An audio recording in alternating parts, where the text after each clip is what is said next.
Good morning students. आज हम कक्षा 9वीं से विषय हिंदी और विषय हमारा हिंदी की पाठ्य पुस्तक क्षितिज से है कविता नंबर 14 चंद्र कहना से लौटती हुई। फ्रेंड्स, इस कविता को हमने कल रीड किया था, समझा था। आज हम करेंगे इसके प्रश्न नंबर 1। इस विजन में अधिक है पंक्तियों में नगरीय संस्कृति के प्रति कवि का क्या आक्रोश है और क्यों? आक्रोश यानी कि उनको इस बात का गुस्सा है शहरों के प्रति, जो शहरों की जो संस्कृति है उसके प्रति क्या आक्रोश है और क्यों है। उत्तर देखिए, कवि नगरीय संस्कृति के प्रति वैसे सहज भाव नहीं रखता जैसे ग्रामीण आंचल की सुंदरता के प्रति उसके हृदय में, यानी कवि के मन में शहरों की जो संस्कृति है उसके प्रति ऐसे सहज भाव नहीं है जैसे सहज भाव उसके मन में गांव की प्रकृति की। नगरों में प्रत्येक वस्तु व्यापारिक दृष्टि से देखी जाती है। वहां के जीवन में पाखंड और स्वार्थ की छाया सदा ही बनी रहती है। वहां का प्रेम भी बनावटी होता है, इसलिए कवि के हृदय में ऐसी संस्कृति के प्रति आक्रोश छिपा है। कवि का मानना है कि भी जो शहर होते हैं, जो नगर होते हैं, उनको वहाँ पर प्रत्येक वस्तु को, चाहे इंसान है चाहे कोई निर्जीव वस्तु है, उसको व्यापारिक दृष्टि से देखते हैं। वहाँ की जो जीवन है, वहाँ का जो रहन सहन है, वहाँ पर की रहन सहन में जीवन में पाखंड है, स्वार्थ है, दिखावा। वहाँ के जो लोग प्रेम करते हैं उनका प्रेम भी बनावटी होता है, इसलिए कवि के हृदय में ऐसी संस्कृति के प्रति आक्रोश छिपा हुआ।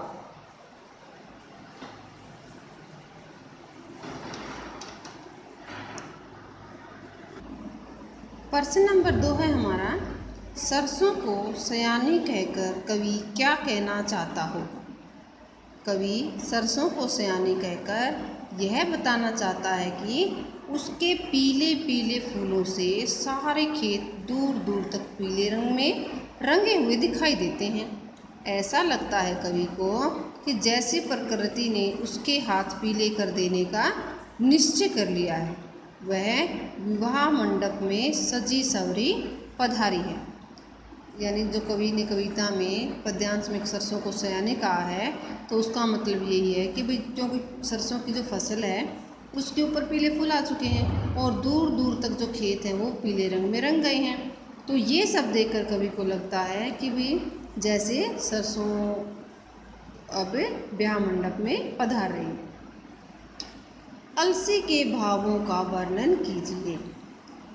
सजे सवरे चने के पास ही दुबले पतले शरीर और लचीली कमर वाली अलसी अपने सिर पर नीले फूलों को सजाकर खड़ी है। वह चंचलता से परिपूर्ण है, क्योंकि जो अलसी का पौधा होता है वो बड़ा ही लचीला होता है, पतली सी उसकी जो तना होता है बिल्कुल लचीला होता है। इसलिए कवि ने यहाँ पर अलसी को एक नायिका के रूप में चित्रित किया है। शरारत भरे स्वर में कहती है कि जो उसे छू देगा वह उसे अपना हृदय दान में दे देगी। अलसी के लिए हठीली विशेषण का प्रयोग क्यों किया गया है। कवि ने अलसी के लिए हठीली विशेषण का प्रयोग किया है क्योंकि वह यह जिद कर रही है कि जो कोई उसे छू देगा वह उसी को अपना हृदय दे देगी, उसी को ही वह हो जाएगी। प्रश्न नंबर 5, चांद का बड़ा सा गोल खंभा में कवि की किस सूक्ष्म कल्पना का आभास मिलता है। उत्तर देखिए, कवि अति कल्पनाशील है। शाम का समय है और आकाश में संध्या का सूर्य जगमगाने लगा है, जिसका प्रतिबिंब पोखर के जल में बन रहा है। पोखर का जल धीरे धीरे लहरियां ले रहा है, जिस कारण सूर्य का प्रतिबिंब हिलकर लंबे गोल खंभे के समान प्रतीत हो रहा है। कवि ने उसे चांदी का बड़ा सा गोल खंभा कहकर अपनी सूक्ष्म कल्पना का परिचय दिया है। प्रश्न नंबर 6, कविता के आधार पर हरे चने का सौंदर्य अपने शब्दों में चित्रित कीजिए। छोटा सा एक बलित यानी एक बलात के बराबर हरा ठिगना चना अपने सिर पर छोटे गुलाबी फूल का मुरैठा बांधकर सज धज कर खड़ा है। उसका सौंदर्य अनुपम है। कवि उसकी सुंदरता पर मुग्ध होकर एकटक उसे निहारता है। प्रश्न नंबर 7, कवि ने प्रकृति का मानवीकरण कहाँ कहाँ किया है। यानी जो हमने अपनी कविता में जितने भी पद्यांश रीड किए थे उन सभी पद्यांशों में कवि ने कहाँ कहाँ पर क्या क्या बताया है वो यहाँ पर हमने बताना है।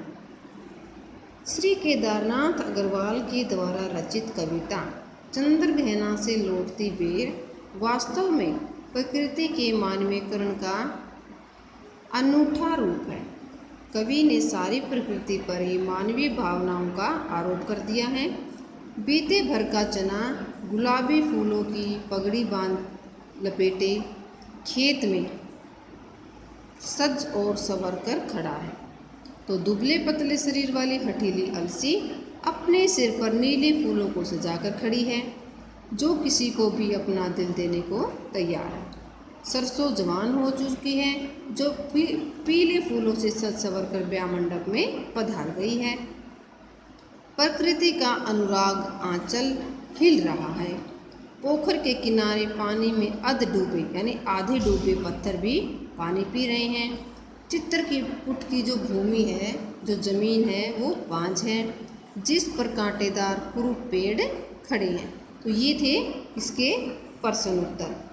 ये प्रश्न नंबर जो 8 है वो आपको कॉपी पर नहीं लिखना है, इसको सिर्फ आपने लर्न करना है। आपकी कविता की पंक्तियाँ दी गई हैं यहाँ पर, यानी जिन पंक्तियों में भाव व्यंजित हो वहाँ उनको यहाँ पर हमने लिखना है।